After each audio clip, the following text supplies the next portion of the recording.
Bonjour, vous écoutez l'épisode 107 de la saison 2 du podcast Revue et corrigée.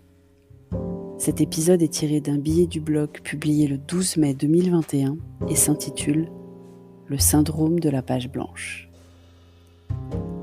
Il s'est passé un truc. Dimanche dernier, je publiais donc mon mini coup de gueule sur la recrudescence supposée des HPI qui m'énerve au plus haut point. Surtout quand elle sert d'excuse à de mauvais comportements. Et il s'est passé un truc, une espèce de résonance.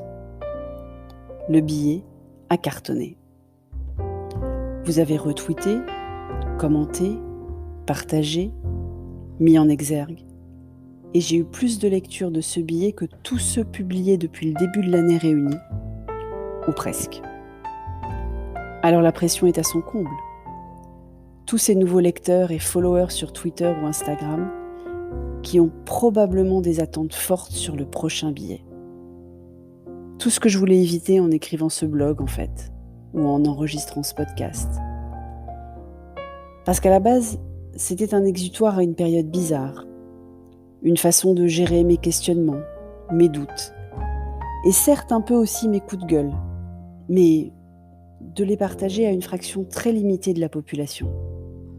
Mes proches, mes connaissances, quelques rencontres au gré des différents collectifs dans lesquels je suis active, et merci à tous et toutes de m'avoir lu, écouté et soutenu depuis 15 mois.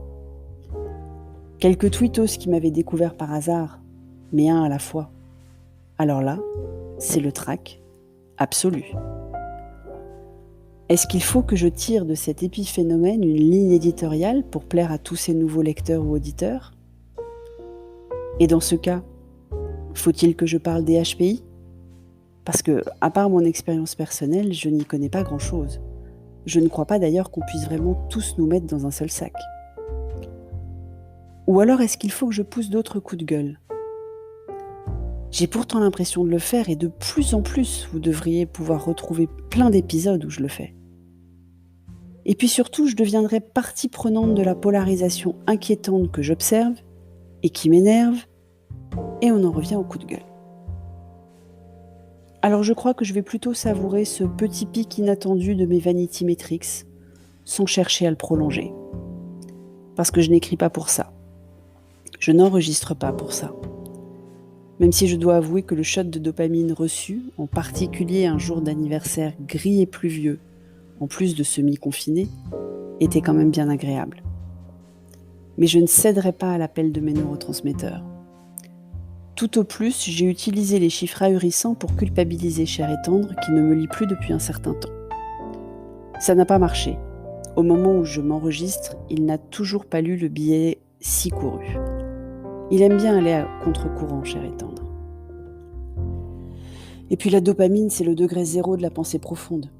J'ai déjà eu l'occasion d'écrire ou de dire dans ce podcast ou sur le Digital pour tous plein de choses sur le sujet, en particulier par rapport au documentaire de Social Dilemma, et je te mettrai les liens dans les notes d'épisode.